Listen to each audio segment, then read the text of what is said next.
Welcome to The Starting Point. So today we're going to dive into a 90-minute conversation about the different financial experiences that women have versus men. So we're going to dive into a couple different areas. You're going to explore what you need to know about money before you even get started. We'll discuss inflation and why that means you need to invest.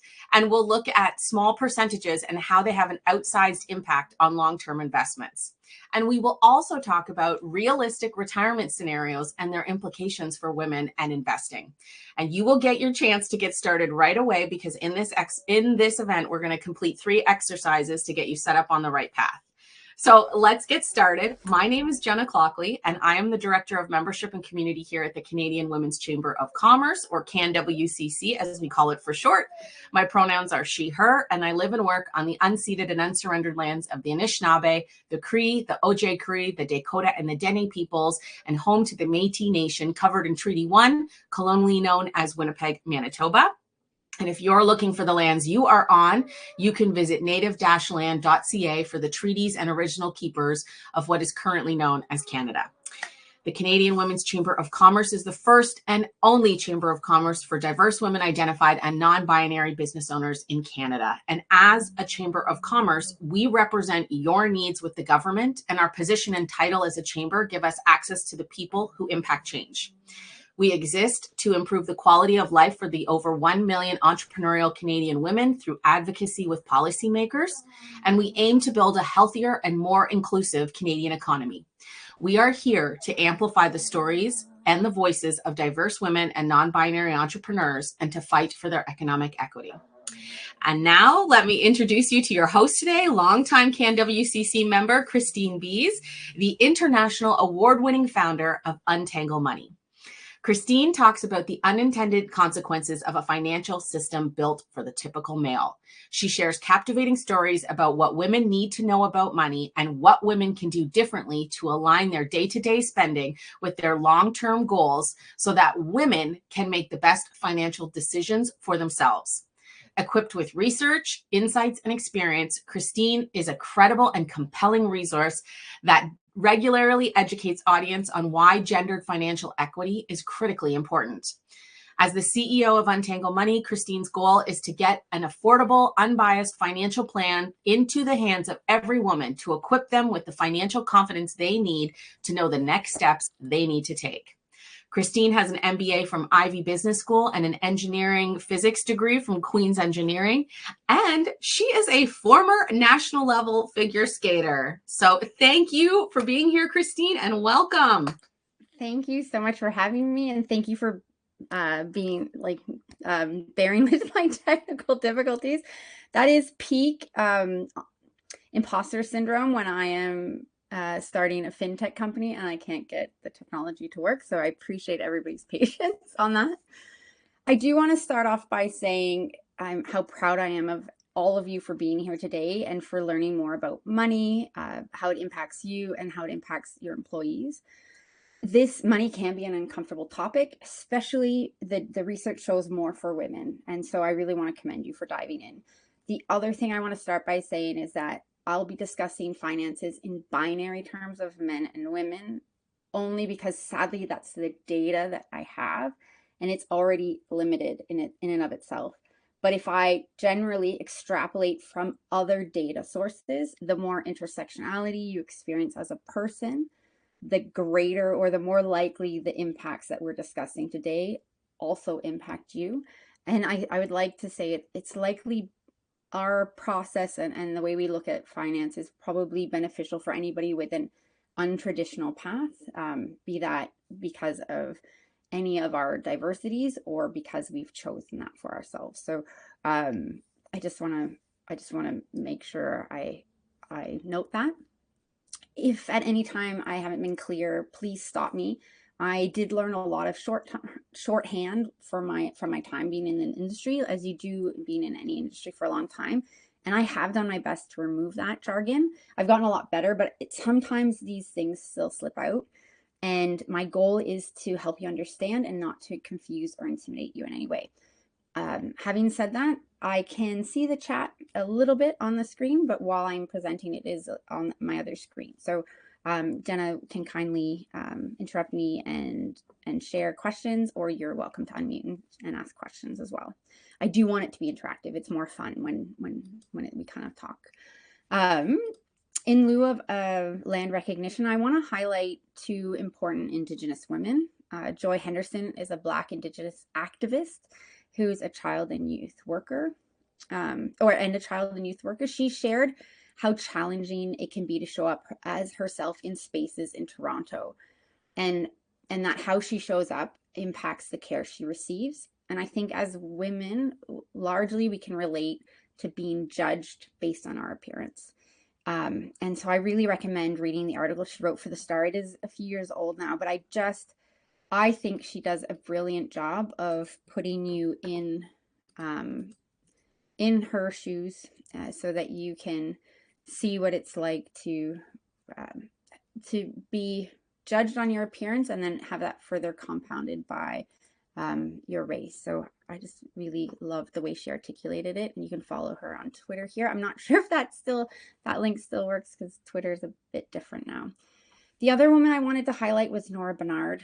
She was a residential school survivor and a defender of her siblings and peers when she saw them being mistreated at the school. She was actually beaten for sticking up for them, and her efforts didn't stop at school. She is the person who brought forward what later became the national class action lawsuit against the government for the treatment of Indigenous children of what they experienced at residential schools. And the reason I bring her up is at Untangle Money, we strongly believe that being an ally isn't free. If you're doing it right, it's going to cost you something. And as women who are already starting from a lower place, that can be painful. But we believe that as bystanders, we are the ones who hold the key to change. And if we practice flexing that bystander muscle, like Nora Bernard did her entire life, that when we become leaders, or as we are leaders, we will already have that skill set in place, and it's not something that we'll need to work on. So the next time you see someone being treated unfairly, please remember the strength and brilliance of Nora Bernard and her bravery as a child and throughout her life. So she is the reason why this was brought to light, and I just think that's incredible. So we're going to talk about these topics today. So first, we're going to start by why are you listening to me? Then we're going to talk about why women, or how women and men have different financial lives statistically. And we're going to focus on why we at Untangle Money is focused on women. This is new to probably most people. I went through a financial education in the traditional sense, and I didn't learn this through any of my schools. Then we're going to look at two very foundational concepts of money. One is called the time value of money, and then we're going to look at percentages and the financial performance and how those things are presented, because it's important to know what we're looking at and to understand what they mean. We'll look at the difference between investing and saving your money to achieve your goals. And then there's going to be some activities that you can do at the end so we can get started today. So let's start with me. Why are you listening to me? Well, first off, I was fortunate enough to give this presentation to Kathleen Taylor. She used to be the CEO of Four Seasons. She was the chair of RBC and the chair of Sick Kids, and she's now still the chair of Altus. And she said she wished that these seminars were available to her when she was a young professional. And I just can't think of a higher compliment for the work that we're doing. And so why are you listening to me? You know, I started out in engineering physics. It's an incredibly powerful problem-solving toolkit. The reason I mention that is because there was a company named Nortel that imploded. They used to hire all of my class. And so when I was looking for a job, I ended up landing in oil and gas. But that wasn't really what I was interested in. That was just where I landed, because that's where the jobs were. And while I was there, I made a lot of money. I had a company. I hired some of my other friends who were out of work. I had more work than I could do, and I did quite well. And I am so uncomfortable saying that. And every time I come to this part of the presentation, I'm like, we could just gloss over it. We don't have to do this one today. But I really want to normalize the idea that earning a lot of money as a woman is a good thing. It gave me a lot of optionality. It worked out well for me. It's the reason I can do the work I do today. And while I was there, I had this money. I was an engineer. I had no idea what I was supposed to do with it, but I thought I'm probably supposed to do something. I went to the bank. This gentleman that I spoke to didn't really answer my questions. It really felt like he was selling me something. And I left feeling really small. But I also thought, hey, maybe money is what I'm more interested in now than oil and gas engineering, which didn't really feel great. And as a vocation. And so I did my MBA. I ended up being on Canada's largest trading floor for RBC, and then I became a stock analyst for them in England, covering oil and gas stocks globally. And then I came back to Canada and I invested money for really wealthy people. Now I'm the founder of Untangle Money, and as Jenna said, our mission is to get a financial plan into the hands of every woman in the world. And we want to start with 1 million people here in Canada. And so you might be wondering, well, why is that the part you're focusing? Why is the planning the part you're focusing on? Well, when I worked with wealthy people, they all had the financial plan. And that's the first step when it comes to money. This is where all the decision making happens. This is iterative. This is about creativity and trade-offs. This is a heavy lift generally. The part I did, the execution, was the investing part when I invested money professionally. That part's kind of easy. And there are a lot of really great ways to have your money invested, especially in the middle income and you know, even for the wealthy too. And I saw robo advisors come onto the market, and they were cheaper than me and they were better than me. And I thought, well, why would anybody ever pay me to invest their money when you can get it cheaper and better? And I thought they were just going to decimate the industry. Obviously, that didn't happen. I was wrong. But, you know, I think there's a lot of things in that space that already exist. But the part that I think a lot of my friends, when I look around, and a lot of my compatriots don't have, is a financial plan. And that's a problem because this is the best thing that we've found as humans to help us with any goal, right? So not unique to money. I think that's something that we hear financial plan, and for some reason we're like, I don't know what that is. But if you hear training plan, or if you hear meal plan, you kind of are like, oh yeah, so that's just planning out what I'm going to eat or planning out how I'm going to train. A financial plan is no different. And I really like the analogy of running a marathon. So let's say I want to run a marathon, and I think in a year's time, I'm going to run a marathon, and I have 3 days a week that I'm going to do it. I'm going to train. And I read a book, and they say, actually, you want to run a marathon in 1 year, and you're almost 50 years old, you need 5 days a week to run.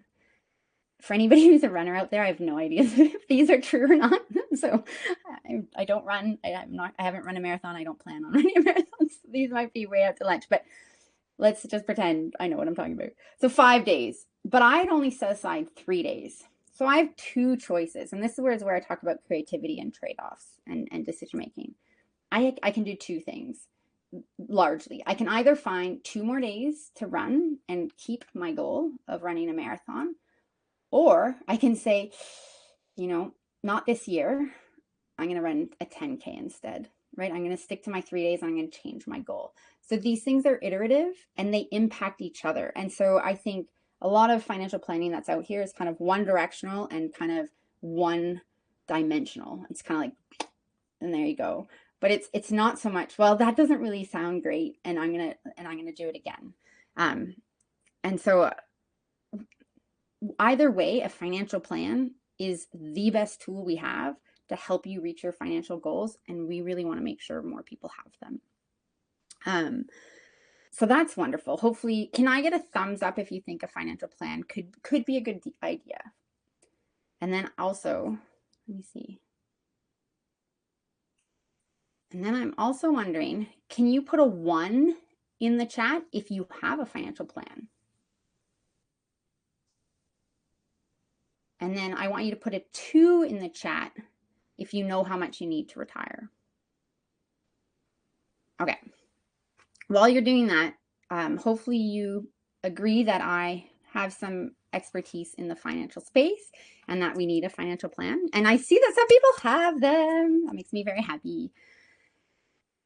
So we've all heard the expression, the devil's in the details. And in this case, the details are critically important. And unfortunately and disappointingly, this part is largely left out. So, whoops, wrong button. When we work with men, they often wonder about the quality of their retirement. What do you think women wonder about?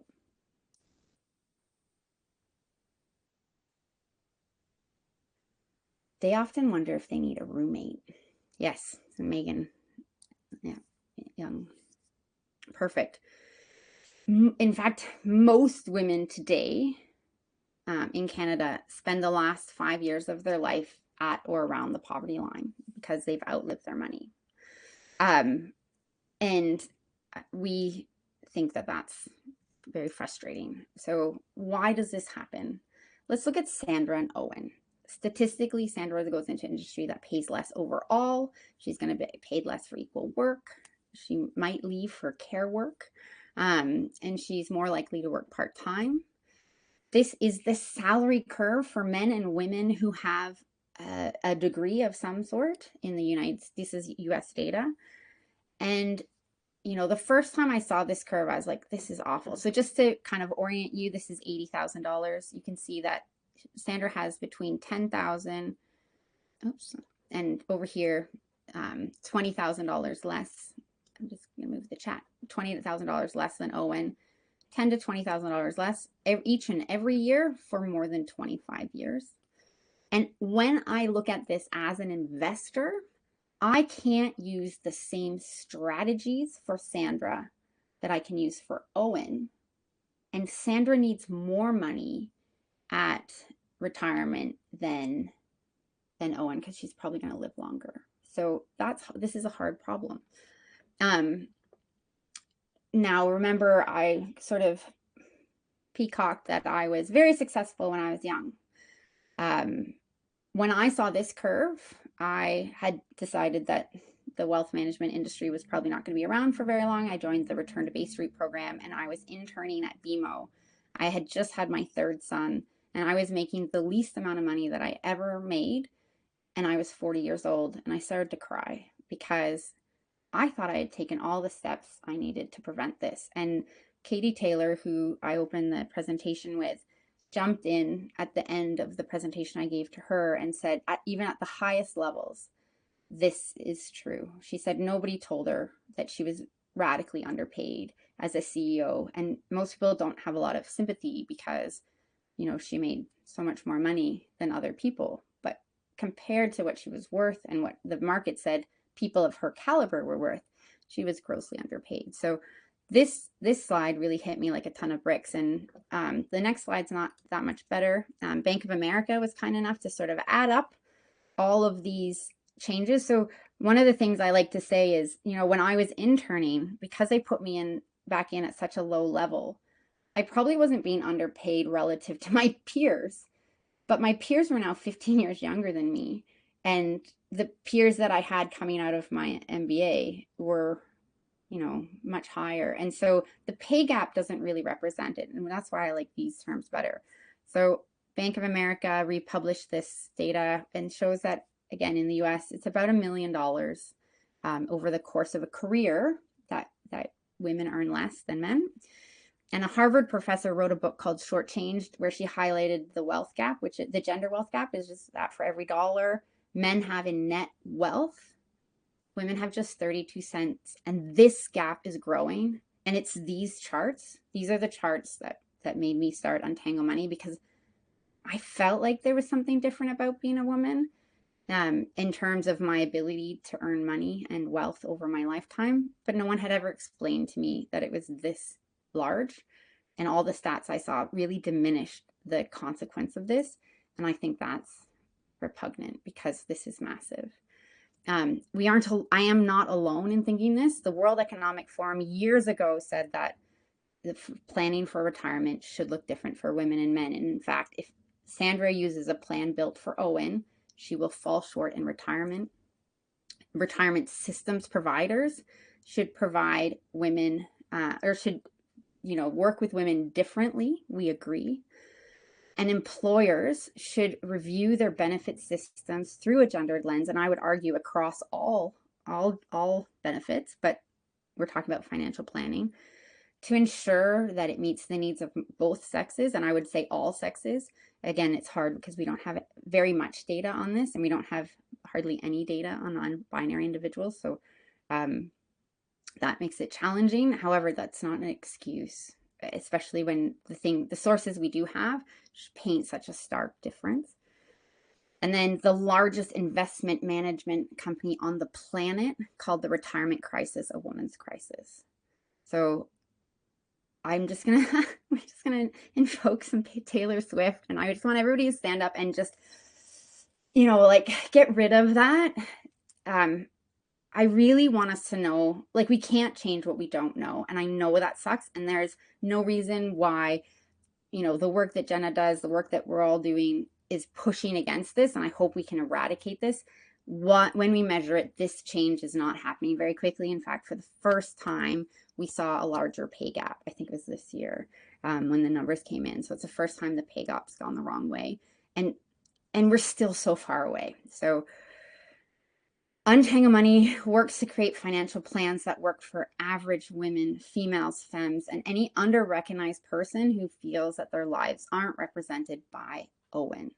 We work with individuals, we work with couples. We have a financial decision-making tool to give you the confidence to understand your numbers. We're crowdfunding currently, so please, if this sounds like something you would like to support, we are coming out with an automated version, which is $150 for the year. If you want to support us in that would be great. So while we're invoking Taylor Swift, I want to share some really great things, and I actually want to ask some questions. So who is better at investing money, women or men? And I apologize again, I don't have non-binary data. So in the chat, put an M or a W. Who's better at investing money?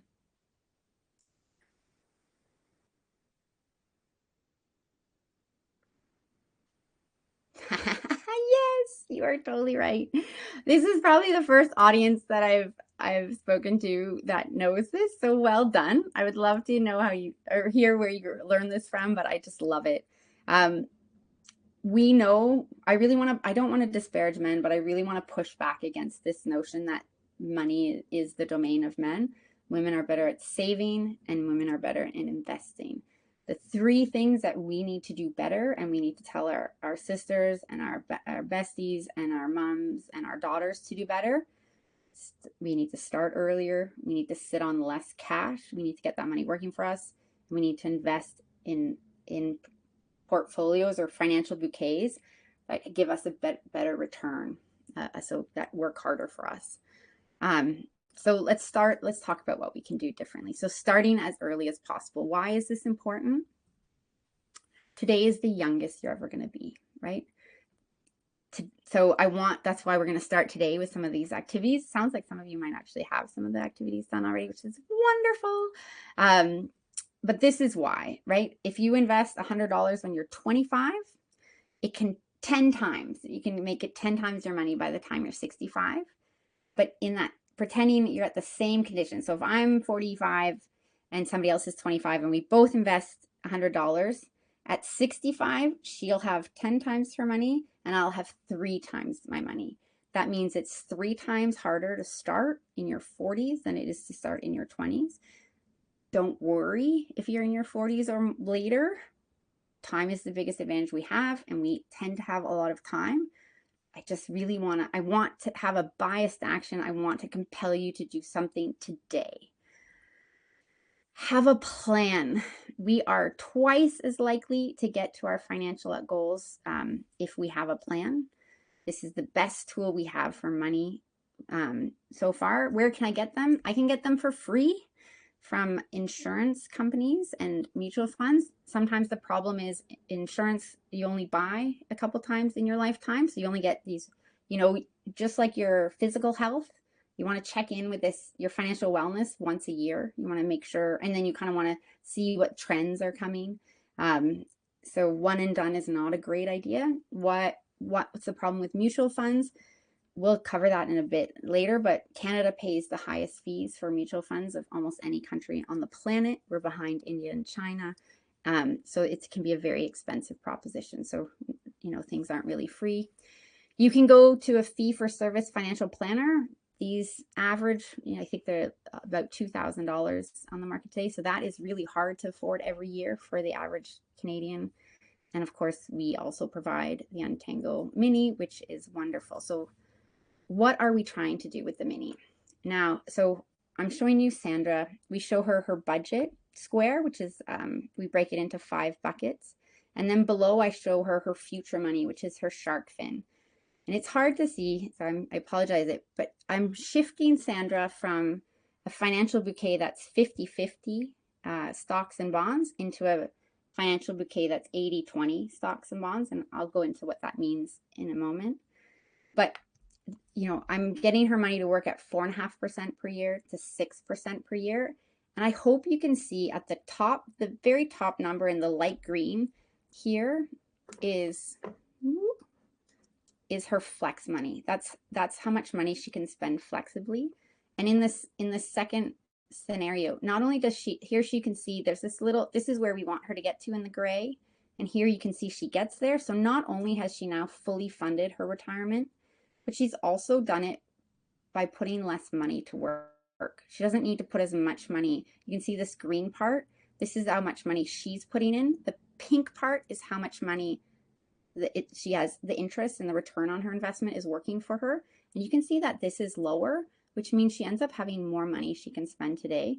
This is how your now money and your future money are linked. And what I want to, we'll talk about this more later, so I'll stop it there because I can talk about this forever. But this is what we show you with the Untangle Mini. And unlike the finance industry, we're welcoming. We include wellness moments along the way because we know that women have a lot of anxiety around money. So we do breathing exercises before we ask you about debt. We ask you what you like about yourself before we ask you about your income, because we know in North America, we often we kind of link our income to our self-worth, which is not great. So we want to make sure we're decoupling that a little bit. We never judge your spending as frivolous, we never shame you for your money choices. There are no wrong decisions about money. We just want you to have an informed decision. And we're going to focus you on the 2 money metrics that matter most. And I'm so proud to say that we see a 30% reduction in women's #1 source of stress, which is financial anxiety. What else can you do? You can invest your money. So this is kind of what I was showing you before with that shark fin for Sandra. There's a few things I really want to stop and show you here. One, who can see the pink? So let me orient you first and I'll move the chat. So apologies, I won't be able to see the chat for a little bit. But the green part again is what you've contributed. The top of the gray part is where we want you to get to have money until 95. You can change the endpoints, but this is the baseline. And the pink part, that's for every dollar that you have invested each year, you're getting 4.5 cents on that dollar. So you can see that over the course of her lifetime, Sandra only ever puts in 40% of the money. 60% of the money came from the money working on itself. That's this return on the investment. Who can see the pink part in the first few years? Can anybody see? Do you see how small is it? It looks, yeah, so investing feels it's frustrating. It feels insignificant for years. It's only this little tiny, and it's only the difference between each year because this is accumulating. So it's only this like tiny sliver on top of the tiny sliver. And every year I think, I can make up for this later. I can catch up next year. I can make up for this later. It's only $5,000 or whatever. I can catch up later. I can do this. And every year I have to look at this. This is why I look at these pictures, because I need to know that, because it's going to be really freaking hard to find $740,000 in my couch cushions, let me tell you. So you can see that over time, it adds up to a lot of money. And when we talk about why women need to sit on less cash, dollar for dollar and pound for pound, women save more of our salary as a percentage than our male counterparts. But if we sit in cash, we only get to the top of the green part. That's what happens in cash. And you can see that I'm going to run out of money really soon if I sit in cash. We cannot save our way to retirement. So I'm giving away some of the future slides, but I really just want to show you it is, investing feels futile for years, sometimes decades, right? This is 38. That's a decade. And look at how little money came from return on investment. But you need that for the compounding. It's this snowball effect. It's getting bigger and bigger, and it needs time to grow. $740,000, 60% of the money comes from money you didn't contribute. And this is the real thing, message I want people to understand about investing. It's getting your money to work for you. This is what people mean when they say that. I never understood it, right? I heard it in engineering all the time. Get your money to work for you. And I was like, I don't even understand what that means. This is what that means, right? Get a female advisor. Like, jump back. Why is this important? So I think for a lot of people, having an advisor is not affordable in today's market, because you tend to need about $300,000 at the very minimum to get someone to help you with their money. Advisors at the bank are glorified salespeople. Please do not be fooled. They are not the same as financial professionals that help you. And advisors also have no fiduciary duty. That means they don't have to work in your best interest. So it's really challenging. But the studies show that when women work with women, they get better outcomes. So if you are wealthy enough to have an advisor and you really want that personalized touch, get a female advisor if you can. The outcomes tend to be better. This was based on work that was done by Merrill Lynch. So the crux of that research showed that, and this is something I want to talk about with all women, but they found that female investment advisors, women investment advisors, when working with women, had a discussion about balancing the risk you're taking today with the overall risk that you're taking over life. So what do I mean by that? We'll go back here. So, to solve this thing for Sandra, we want to encourage her to take more risk with her financial bouquet. We want to move her from a conservative bouquet, or sort of like in the middle, half and half bonds, stocks, so half loans, half ownership in companies, and we want to move her to 80-20. Why? Because that's going to get her money to work harder for her. And if she has more than 10 years until she needs that money, as an investor, that feels comfortable. But that is taking more risk. There's going to be more volatility. It's going to go up and down more. And it might not be for everyone. But my counterpoint to that is it might be worth taking a little more risk today so that you're not risking outliving your money in the future and leaving yourself vulnerable in the most, in the last 5 years of your life, because you don't have income, you don't have money to pay for that. So balancing the risk you're taking today with that overall risk of not having enough money for your life. And so that's a conversation that women tend to have with female investment advisors. So that's why we say, if you want to work with one, get a female. And then just learn and gain confidence. This is what you're doing here today. What we found is that women are not risk averse. The banks are going to tell you this. The industry is going to tell you this. People are going to tell you this. Women are risk averse when it comes to money. It's total crap. It's not based in truth at all. What they found is that women and men have largely the same financial literacy. What women and men don't have is the same amount of financial confidence. And when women learn about finance, they gain confidence. And women and men that have equal confidence invest exactly the same way. We take exactly the same risk profile. Women are risk aware. We know we don't know, so therefore we don't take risks. That is smart. That is not silly. The industry just doesn't. They want a quick sale, and they're not putting the time in to get us up that confidence curve so that we can invest in our best interest. So that's why I say learn and gain confidence in investing, because then we see that you'll be comfortable investing the same way that men do, in the sense that the same risk profile. And we need to take more risks to manage that $1 million gap. Any questions? I'm just going to, I moved the chat off my screen, I realized. And so I just want to check in and see if anybody has questions. Oh.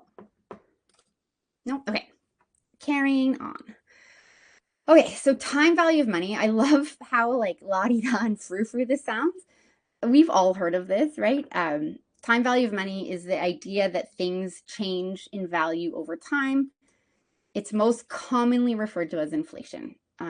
This is a part of the presentation that before inflation came back, people were like, snooze, like they all dislike this part.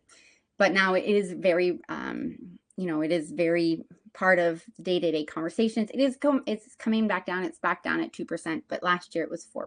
So inflation is the idea that things cost more over time. So at 2%, I put the cost every decade of something that would cost you $1 today. What's the cost simply with inflation? You can see 70 years later, it's going to quadruple in price, right? So over basically a lifetime, it's gonna double twice. Prices are gonna double twice. Does that make sense? Thanks, Tara. Yep, I can share that. I can share that with you, that study with you. I think the part that most people don't think about is the other way. Let's flip it on its head. How much can I buy with $1 over time? How much will $1 buy me? So if I have $1 in my bank account, what's the equivalent amount of goods that I can buy over time? And so if I don't invest that money and I just sit on cash, over a 40-year career, if I'm just saving money, saving money, saving money, the same amount of money that I had at the start of my career will only pay for 45 cents worth of goods compared to today. So it would be worth the equivalent of 45 cents. Does that make sense? Does that land for everyone? Because that can be a challenging thing to sort of understand. It'll still say $1, but it can only buy me in today's, like what I could buy today, 45 cents. And can everybody give me a thumbs up if that makes sense to them, or if I should say that one more time? Yeah. Did I see a hand go up? Yeah, perfect. Okay. Now, the scary thing, so without investing your money, the value of your cash is going to get halved every 35 years. But when the higher the rate of inflation, the faster this happens. So I put, just for funsies, I put what 4% inflation would be. And you can see that over a 70-year lifespan, if inflation was 4% every year, it pretty much erodes the value of the dollar. So this is why it's so important that we don't sit on too much cash. And the finance industry asks you to save 3 to 6 months. If you're precariously employed or self-employed, that's probably not terrible. However, I highly recommend that it's in a high interest rate savings account or something that's giving you a little bit of that purchasing power back. Research by Gallagher and Sabat done a few years ago showed that we actually just need 1 month's salary, 1 month's take-home salary sitting in cash, and that any additional dollar that we have above 1 month's salary really should be invested. It's not that we're not going to need that money. It's that by the time we need that money, it's probably grown higher than whatever fee you're going to pay, whatever penalty you're going to pay to take out. So again, if we think about that shark's fin, we usually don't need that money, but we want it there. It's not that it doesn't need to be sitting in cash. We need to access it. And most of the time, by the time we need to access it, whatever the fee is, we'll have already covered that with the growth in our investment. So they actually found it to be a single number. So it was $2,467 or something like that. The amount of cash we need on hand. Now that grows every year, and that was US dollars. So it's roughly about $4,000 Canadian today. But they also said it's probably equivalent to 1 month's salary because they were looking at people who had salaries of about $4,000 a month. So they thought that was interesting. So not sitting on cash is what I want you to take away from that. And the fact that inflation is constantly eroding the purchasing power of your cash, right? It's constantly working against you. The other thing that's really important when we go to interact with the finance industry is what is in a percentage. Now, there's lots of different ways that you can use percentages, and all I want you to know from this part is that the financial service industry is going to try and make themselves look as good as possible, and that the percentages you look at really matter and can have a huge difference. So it's important to know what you're looking at. So I just want to look at, there's two different main types of interest that you're going to see. You're going to see compound interest, and you're going to see straight line interest. When most of us think of math, we think about the bottom one. We think, I'm going to lend you $10 and every year you're going to give me $1, or I'm going to give you $100 and every year you're going to pay me back $10. And so my investment's going to grow $10 each year, and that's what it looks like. That's a bond or a loan tends to work sort of that way. But compound interest is the idea that, you know, I have $1 the first year, and then at the end of the first year, I have $1.04.5, and then I have $1.04.5 the second year, and then it grows. And that's where that curve comes in. And our brains hate the curve. It doesn't matter how much math we do. That's why we need pictures, because our brains are like, nope, I want to do a straight line. And that curve becomes really meaningful. Like we saw, you know, the couch cushions, it can turn into a lot of money. And so I just want, so whenever you are looking at something, you want to look at, this is compound annual growth rate. So you want to see compound, you want to see annualized, and we'll look at an example. So this is how, this is real. This is from Quest Wealth a few years ago. I pulled it right off their website, and this is their headline number. Again, this was a few years ago. Since inception, this portfolio has returned 48%. Hands up if you want 48% return on your money. I'm giving you a clue. It sounds wonderful, no? It sounds brilliant. I want 48% return on my money. That's amazing. The problem is that this is a bullshit number. And the reason this is a bullshit number is that because unless I can find another fund that was started at exactly the same time on November 2014, I have nothing to compare this to. The number you want to look at is the 5-year compound return. So, you know, it doesn't say CAGR, which is frustrating, but they have compound returns, because sometimes they say annualized returns. And the thing that makes me really angry is that 7.84% compounded annually over 5 years is a brilliant and exceptional investment return. This is great. This is a wonderful rate of return. And while we're here, I just want to show you what I mean about volatility. You know, some of the years are going to be good. And then I'm going to move the chat again. Some of the years are not going to be good. You're going to lose money some years. So you're going to need to have time. That's why you want a 10-year time horizon. That means 10 years until you need the money in some cases, so that you can weather these storms. But this is a great rate of return. This is wonderful. So knowing what you're looking at is really important, and knowing that the marketers at investment companies they're gonna put BS in front of you all the time, and this is a garbage number. It's there to make you feel good. It's there to make them look good, but it doesn't tell you anything. The other thing I want you to know about percentage is, and this comes down to, this is important when we think about fees, is that small percentages over a really long time horizon have really consequential impacts. And so again, I just wanted to show you some of the percentages we were looking at here. The straight line one, this is the 3% straight line interest. You can see it's versus 3% compound interest. So it's the blue line versus the gray. It's 1/3 more that you get when it's compounded, and that's not a small number. Inflation's in the red. But the part I really want you to focus on is this. We can see, can you see my arrow? Yeah, okay. You can see this 3% compound interest versus 4.5% compound interest. This is just 1.5% difference, but look at the overall value. It's almost double, twice as much, right? It's not quite 640, but it's close, right? It's almost double. And just to show you that it's not these numbers, I also do it again. And so you can see again, it's almost double. So when someone says to you that they're charging you 1.5%, I want you to think that means you want half of my money over time.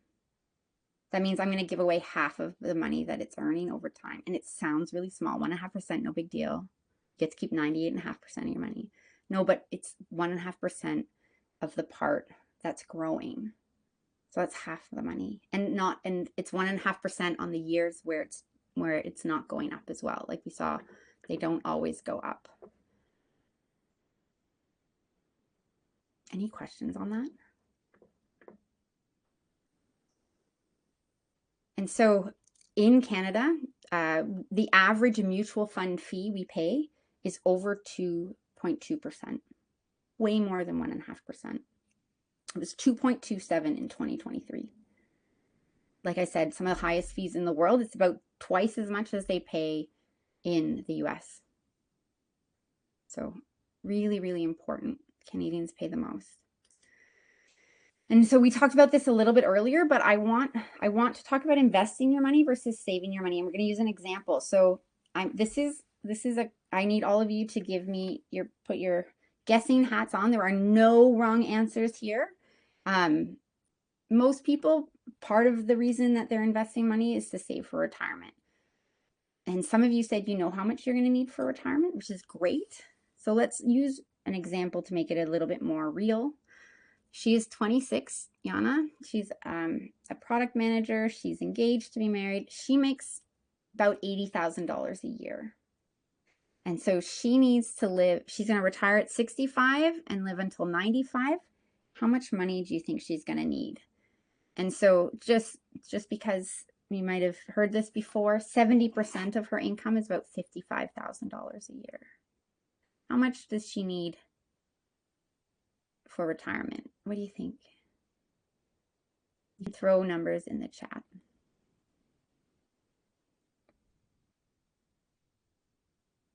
Anyone want to hazard a guess? Nice, thank you. 1.5 million, good guess. Anyone else?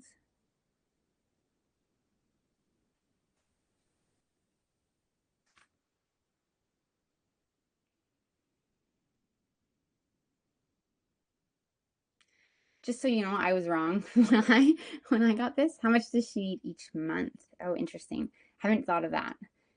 Yep, 1.7 million. Yeah, for Canadians. It really depends on your age, but because she's so young, she's going to need $2 million. And so I used Wealthsimple's retirement calculator to figure this out because I want it to be independently verifiable. I didn't use our software to figure it out, but $2 million, and I fell off my chair. Yep. Leanne, I got it, nailed it. Nobody talks about how expensive retirement is. This includes CPP and OAS. And so we're just going to invoke Taylor Swift again because, yeah, it's a lot. Okay, so how does she get there? So remember I said we cannot save our way to retirement. So for a middle income person, Yana could either put $50,000 away every year and she'll get to her $2 million. Unfortunately, $50,000 is more than her take-home income. Or she can invest it at 4% every year, and then she only needs to put $20,000 away each year. And I didn't add it on here. If she invests at 6.5% each year, she'll only need $12,000 each year, or $1,000 a month, which is our average amount. So if you want to kind of have a rough guideline, it does vary quite a bit, but it's around $1,000 a month per person that most people need to put away to fully fund a retirement. Now, most of us in Canada can either buy a home or save for retirement. We usually can't do both. And so when I talk about trade-offs, there are a lot of different ways to retire and a lot of different ways to make these things work. And so there can be a big range. But if you want to fully fund it, and I don't know that much information about you, it's around $1,000.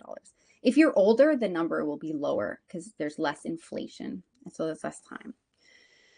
So the wonderful thing, I really like this chart. One of the best ways we can deal with anxiety when it comes to anything, again, this isn't unique to money, is to spend some time with it, right? The boogeyman in the closet, when you open the closet door, it's not there. Or, if you have trauma or anxiety and you work with a therapist, it really can help relieve your anxiety. So the best way to make your anxiety worse is to avoid it. The best way to make it better is to look at it. So the thing about money is that with any plan, you will significantly reduce your anxiety around money. I also thought the really neat thing is anxiety around money never goes away. Even for the richest people in the world, money is that important to life currently, sadly, that it will never, ever go away. So we'll always have some level of anxiety.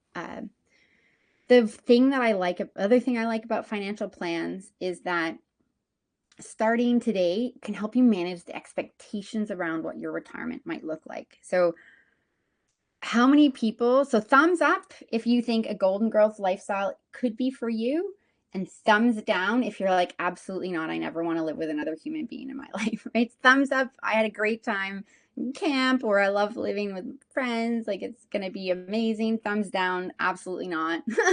Well, I'd rather live in a tent by myself. Yeah. So this is a very Marmite idea, right? So if you're a thumbs up, perhaps you don't need as much money in retirement. If you're a thumbs down, perhaps you want to prioritize saving for your retirement so that you have that flexibility. Some people may want to have bigger retirements. You want to live large in retirement. Other people think, I just want to live a more reasonable life. So, yeah, thumbs down. The room does not like the Golden Girls retirement. And so, that can help manage your expectations and help you figure out what plan you might want. So we're going to start today. What we're going to do is I want you to find out your retirement number. So you're going to go to a browser and you're going to put Wealthsimple retirement calculator if you're in Canada. If some of you are from the US, you can also use the Vanguard one, but I think mostly it's Canada. So I can put I believe this is still the link for it. And I want you to put a thumbs up in the chat when you get the number. I don't want to know your number. So you're going to enter your age, your income, a rough estimate of your savings. They do ask how much of this is in tax sheltered accounts. And when I played around with it, it didn't make any difference. So don't worry about that. Estimates are fine. What age you want to retire at. And then your cost of living. They do say, you hear this in finance all the time, that you need 70% of your income in retirement. But when we ran it for women, because women earn less money, but life is the same cost for us, it's closer to 80%, which is, again, another frustrating gap. But you can play around with it. You can do 70%, 50%, 100%, just to see kind of a range of what your retirement number could be. But I want you to have a rough estimate of how much you're going to need for retirement. So I'm going to let you do that, and then thumbs up, or you can do a frown face or happy face or any sort of emoji in the chat when you have your number.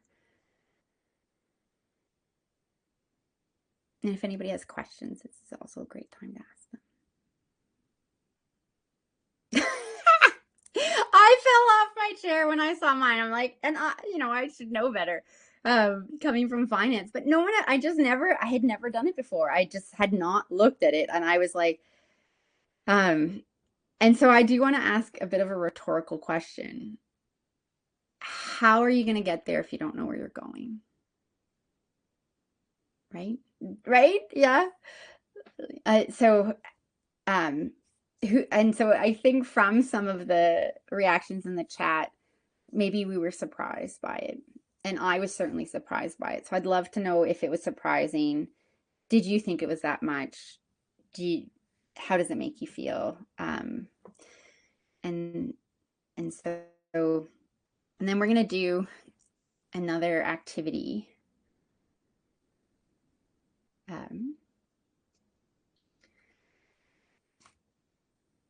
Tears of surprise. Yeah, I know it's hard. And today is the youngest we're ever going to be. So we're going to start, we're going to start doing something about that. So now you know your retirement number, and you'll know what you're working to. I need some tea to relax. I wish I had music and like you can shake it off, dance a little.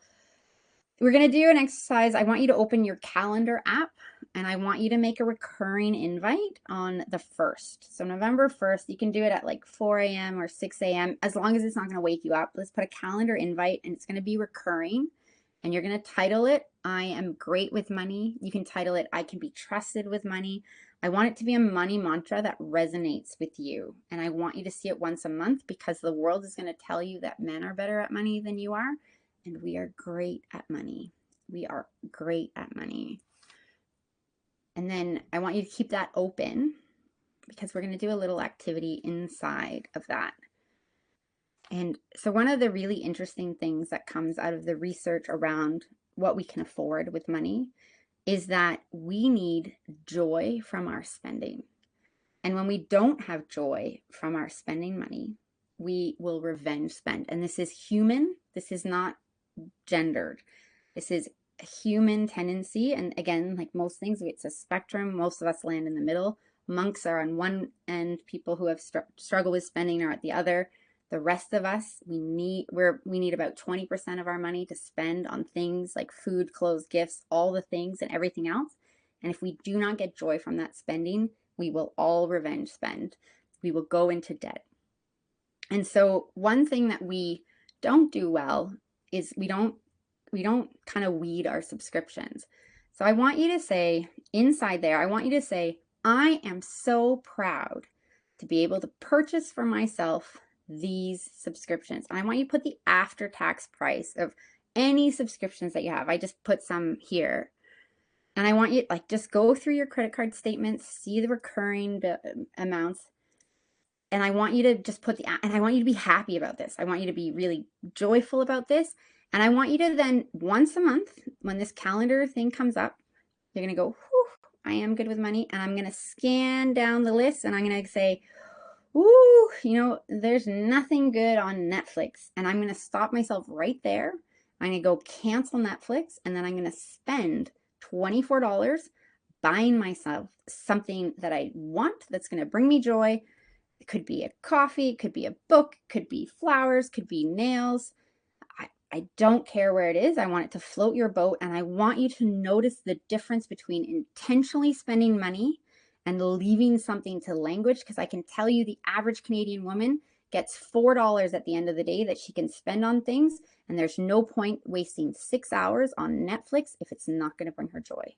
So if there's nothing wrong with subscriptions, they are great if they are bringing you joy and if you remember that you're using them. So this is one of the most valuable and most enjoyed activities that we do. So I really, really highly recommend this. So that's a wonderful thing that you can do. And the super important thing is when you cancel, you spend that money right away so that so you feel it. So you're like, you will double up that month, but that's okay. I want you to feel the difference between just it's coming out and I'm not thinking about it, and intentionally spending our money, because we need joy with our spending. So that is our learnings for today. Thank you for listening to me. If I'm happy to do Q&A right now. Does anybody have questions? Questions for me? No problem, Erin. Thank you for listening. Do people find it useful? Or is it a little bit too anxiety inducing? I wonder if I've gotten too heavy in the presentation over time. I'd like to say this was great. Specifically about the 1.5%. I never understand when they say, oh, it's going to be 1.5% fee. Like, what does that mean? Because Yes. $500, $1.50, sure. But when you chart it like that, I'm baffled. So I really want to say thank you for simplifying that. And my question is, that famous $2 million that we'll need for retirement, does that include inflation, or is that likely to, yeah, so that's going to be an average? Yeah, so So I worked with a 73-year-old woman and she had $300,000 and she's going to be fine. So as you get closer to retirement, you need less. So probably if you're middle-aged now, you probably need 1 million. If you're in your 20s, like roughly 2. I haven't run these numbers, so I'm not sure, but it goes down as you approach retirement. You need less. But because we are always living in our time, it won't feel like less for us. But if you're, and so that Wealthsimple calculator should take that, take that into account. So whatever what number that gives you, that will give you a better number for you. Thank you. Yeah, great question. Thank you for sharing. There's someone in the chat that says, what can you do if you are also the primary financial provider in the household? Less of my income is disposable for these savings right now. Yes, 100%. There is the do it all years. So a few things. I wish more Canadians knew this. And I also think this is getting harder to do, but it actually has nothing to do with the price of housing today. We just don't have enough money to do all the things we want to do in the middle income. We don't. It's mathematically not there. So we can purchase a home or, an abode, or we can pay for retirement. We normally can't do both. And right now we can rent a home or save for retirement in some cities, right? And we also can't do both, which can be really hard. And so most people have to downsize. So most people have to sell their home to pay for the retirement, right? They have to, that because all their money is in their home and they'll need to pay for the retirement. People who are able to keep their home either had upside in their career, so they just had a better than average career, or had generational wealth. So they got an inheritance that's covering off their retirement, or they're selling off their home and still living it. So you can reverse mortgage your home, right? There's a lot of ways to do it. But they usually often need the value of their home. What happens when you're in the do it all years and you don't have an asset to sell at the end and you still don't have money put away for retirement? That's why we talk about, can you have a roommate? A roommate could look like having a place where you rent out a basement, or, when I skated, I rented a room from a retired couple when I was training in the summer. So 4 months of the year I was with them. The rest of the year they rented out to an international student. So there are ways that you can, maybe rent out a room that isn't the same as having, a bestie living with you. There you can downsize, so, make your cost of living smaller. So if maybe a studio apartment, you can work later. You can work part-time. Working part-time, even a small amount, like $1,000 a month, makes a huge difference on how much money you need, because that's $1,000 coming in and not $1,000 going out. So as business owners, we've probably felt this before, especially when we're on the tipping point of profitability. Like $100 can kind of make or break you on either side, and it goes from building up a balance to like building down the balance. And so that and I think the finance industry, and especially financial planning that's out there, really ignores these other levers. So having a part-time job, lowering your cost of living by either renting out a place or, downsizing, and then having a part-time job are all ways to make this work better for you. And then just kind of managing your expectations, like what is important. That's why I ask, like, do you think a roommate would be a good idea? Because if it sounds like a good idea, then you don't have to worry as much. If it doesn't sound like a good idea, then you probably want to take just a closer look, right? Okay, so if I don't want a roommate, do I need to move out of the city? Do I need, where can I find a lifestyle that I can afford and that I enjoy, that these trade-offs make sense to me? A lot of us are in the do-it-all years, and it can be hard to find any money to put away. When you're paying down debt can also be challenging as a time. And we have more debt than ever. Women have more debt than men because, again, we earn less money. We get paid less, and we tend to get less money for school. So we tend to have higher school bills as well. So there's just a ton of things. Should we sacrifice our enjoyment of life now to save for the future? That's a personal decision. One of the best gifts I ever got on creating the Untangle Mini was someone said to me, that sounds awful. I don't want to live like that. And here I was so proud that I'm like, you can live till 95. I'm like completely ignoring the fact that I created a plan that she just didn't. She's like, I don't want to live that way. And then that's when we really realized, okay, how can we make this different? Well, that's where those levers are. So sort of managing your expectations. And I think it's very personal. I would argue that we're not going to make it to 95 if we can't sleep well at night. We're not going to have any financial health if we don't have joy from our spending. So some of the things we can do today is to get rid of, they call them fixed costs. We call it committed costs, money you've committed to spending before you've gotten out of bed, like the Netflix and things like that. Not if they bring you joy. If they bring you joy, great. So I'll give an example. Here's a personal example. During the pandemic, my partner's uncle gave us a piano for the kids to play, or like a keyboard. And so we got Simply Piano, which is a piano learning app. And all 5 of us got accounts, and all 5 of us are playing every day. We're just like, do, do, do, do, do, do, do. So we bought Simply Piano for the month. Then we were like, this is great. We'll do it again. Bought Simply Piano for the month. All playing. I think we did 3 months. And then my husband was like, we use that a lot. Let's get an annual subscription. It's a lot cheaper. We're going to save money. Great. Sounds like an amazing idea. None of us ever touched the piano again because we weren't focused. We never touched it again. And so I could have just burned that money because it was just now there. We forgot about it. We could do it later. I'll do it tomorrow. We still have it. I'll do it next month. This month's like kind of this. So we weren't focused on it. So we were spending all this money on something that wasn't bringing us joy. And it was like, I literally should just burn the money. There was nothing. We just never, it was so weird. And this kind of thing happens. We know as humans, if we're not focused on it, we just kind of fritter it away. And it's not personal. It's not you. So as long as you're intentionally finding a lifestyle that you enjoy and that is within the realm of something that feels reasonable for you, I don't believe that you should put off joy today for tomorrow. The one exception is usually when we're saving for something.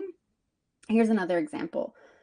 The research that says we need 20% of our money to spend on flexible spending. They say you can compress it to 15%. Let's say you want to save up for something. You can live tight. You can live tight, but you can only do it for 3 to 5 years before the wheels fall off. So for any of us who went to a 3 or 4 year program, and we might have heard financial pundits saying you should try to live like a student for as long as possible. I know I felt really disappointed in myself because I didn't feel like I was able to do that. The research shows we can't. So if you set yourself up to have very little spending available to you and very little joy because you don't have enough room to sort of satiate yourself and make all of the crap that we have to deal with in life worth it, we will revenge spend, right? The wheels fall off, and the way they see it in the research is we go into debt. We start taking on debt. And so the next time someone says you can just live cheaply, let them know. You can just think to yourself, it's not possible to live cheap for more. Like it's a temporary condition. And they talked about you need to be like vision boards and like, you need to be constantly reminding yourself of why you're living tight. Why am I doing this? What is it about this that's important? And so, another personal example, Untangle money. We don't make money yet. I haven't paid myself, and we're at the 4-year mark. And I can tell you, I need to start being able to take money out of this, or I have to stop because I'm tired of living tight. I'm tired of having to say no over and above what I want to say for my family. And I'm tired of not going on vacation and all these things, right? So you can live tight, but it's 3 to 5 years. And I really want this to work. I'm passionate about this, but if I can't make it work, I gotta figure out something else. So not all of these things are easy, but they're important because you don't want to end up having chosen something 20 years from now without realizing you had a choice. That's what I really want to prevent people from doing, right? I don't want you to be 20 years from now being like, ugh, I'm here. And you didn't realize you were making a choice along the way. I need to rethink mutual funds, but I don't know where to start. Or sorry, did that answer your question? I'm still figuring out that retirement number I'm issuing. Oh, great, Sam. I will send a link. I think there's a link in there. Yeah, I put some links in the chat. Kristine, I was wondering if you want to stop screen sharing and we can just invite everyone. Oh, yeah. come on camera and talk with Kristine. You can pick her brain right now. If you're yeah. And so is this don't know where to start with stocks or real estate. Any advice? So I also am agnostic into what you invest in, right? Financial services are going to want you to buy financial products. When our plan says you need to invest $1,000 a month, let's say, that can be in anything. So it could be, I would probably say like 60% of your mortgage payment, I would put towards that if you're lucky enough to have a mortgage payment. I don't lucky, half. I would say, if you're really good at like art or fashion, which I am not, but there are a lot of things that you can invest in, right? Art is one. Bitcoin, again, not something I am aware of. I think it's more speculative, but you can put it into whatever you want. You just need a reasonable assurance that you can get that money back. So I've put this money into the business. I knew it was high risk, and I know I might not get that money back. And I have the two cases, right? How long can I do this before my financial plan doesn't work anymore? And so having that, but putting money into the business and then it turning into profit, that is also an investment. That's an investment in your company. So it doesn't have to be into financial products. But what I saw when robo-advisors came onto the market, and this is back to the mutual fund point, is that they invest exactly. So I use them today. I do not invest my money anymore. I don't sit there and pick stocks. You need a lot of time.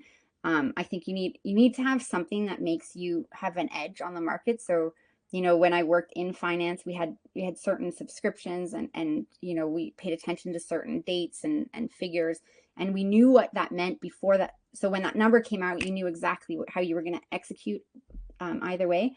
So you really want to have, better insight or something that's better or different than the market to really be better than the market, outperform the market, they say. Otherwise, just buy the market. The market's going to do what the market does. And so my money is now in robo-advisors. I have my RESPs, my kids' RESPs with Wealthsimple. I have my TFSA with Quest Wealth. I'm not affiliated with either of them, but they have a much lower fee and they give you a diversified financial bouquet. And I think it is the most affordable and best way to invest your money on the market today. For most people, it is a brilliant solution. And the sad thing is that most people just don't understand enough to know that that's a great way to invest, which is why people still invest money, why we still have mutual funds. So if you have money, and so the investor starter kit, I think I shared a link for it. Maybe I didn't. I will find a link for that. That will show you how to move out of a mutual fund. And I think I use Quest Wealth as an example because they're the ones that I like the best. And again, I used to recommend Wealthsimple more because I like them more. And now I don't like them as much. Let me see. Did I have? Well, maybe I didn't. Hang on. Let me grab that. And so, you find the robo-advisor you like the best. There's Nest, there's Wealthsimple. Wealthsimple is often the easiest one to use, people say, but I think here, this is a link to an investment starter, which kind of walks you through some of the steps. I think Wealthsimple's Quest Wealth is Questrade. And I think they've put a lot of work into it. And so it's a lot easier to use. And I think you can just they have socially responsible investing, which is doing less harm with your money. It's not really doing good with your money, but it's doing less harm. And so they have these wonderful bouquets. You just buy one and then you just figure out how much money you need to put in every month and you just set it and forget it. And it'll grow over time. And the fees, instead of being 2%, are like 0.3 or 0.4%. So it's wonderful. I don't know if that helps. Yeah.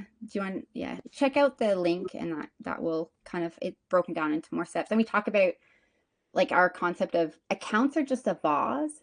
The money you put into the account is like the water or the soil.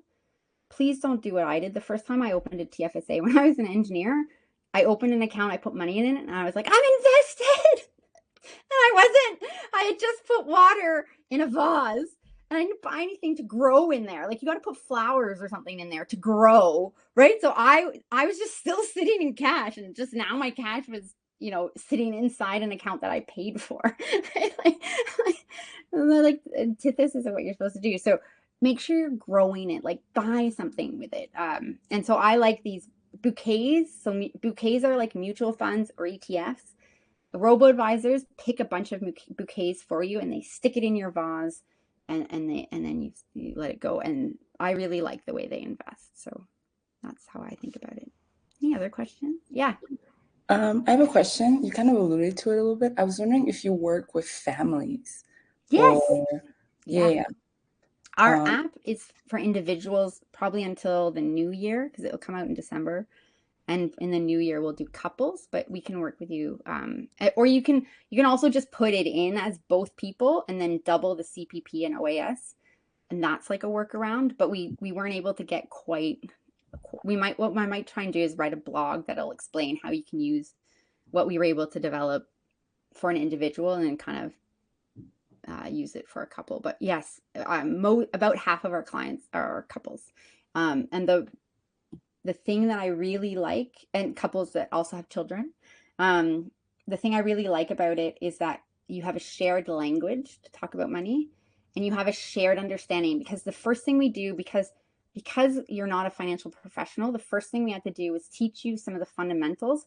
We use your own numbers to do it, but that way you understand what the model can do and what it can't do. So we wanted to make sure we gave you some ground, sort of like we talked about, like, this is the money that we think you need. This is how much you have in cash. This will be how much comes from that earnings. And then we show you what happens if you get your money to work harder for you, or if you change your cost of living.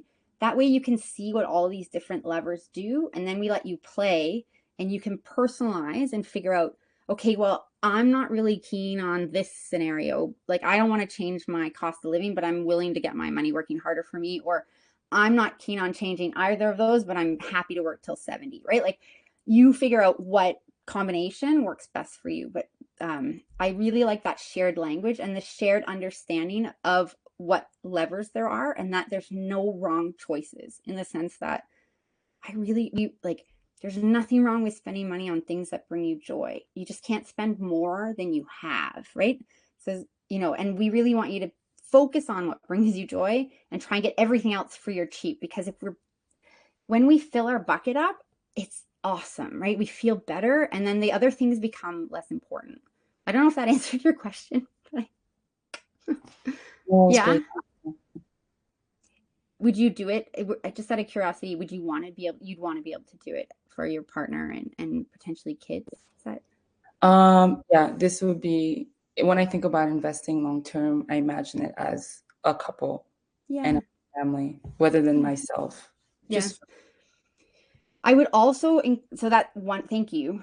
I'd also encourage you each to do one on your own, because what happens if something happens to your partner? And I don't just mean divorce. I'm almost 50, and I've seen a lot of things, and I'm sure people who are older than me have seen more. And it's not always storybook and fairy tales, I'm the one who, everything's gonna work out fine all the time, right? But it doesn't. So I'd also like to encourage you to do one each, and if you get the app, you can play with your numbers as much as you want. So you can do one for yourself, you can do one for your partner, you can do one together. Sam, did you have a question?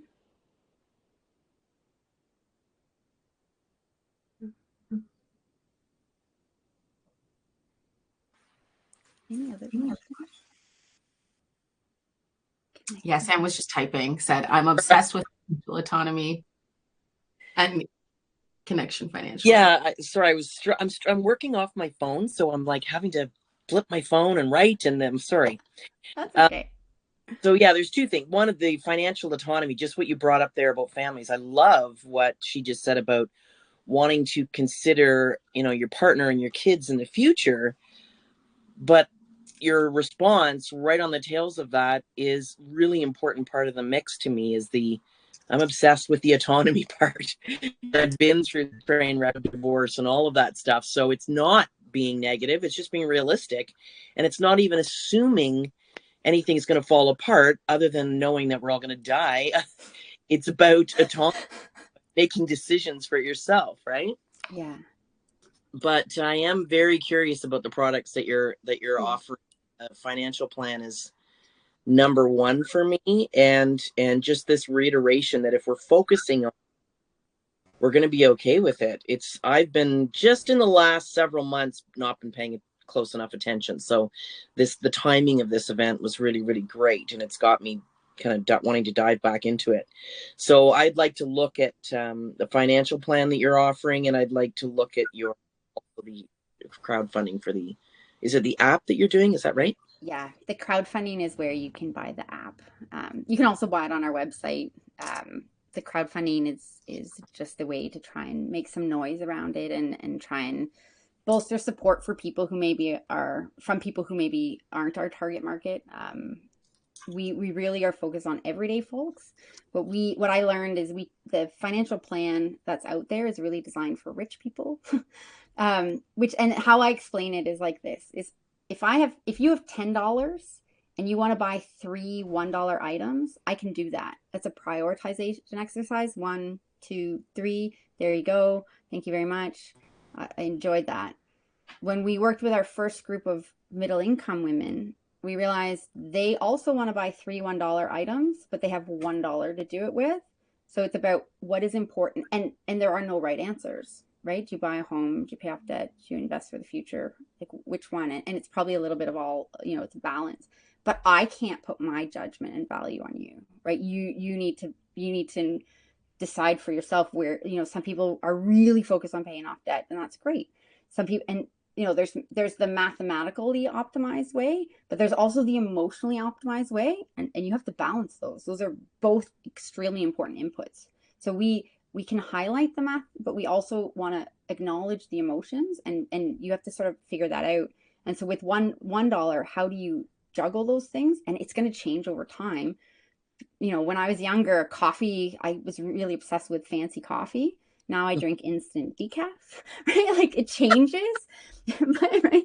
And like my 20-year-old self would be like, but that is so we start with a baseline and we say, okay, here's where you're at. What do you want to change? Because it's about trade-offs. What don't you like? So that's why we walk you through a bunch of different things.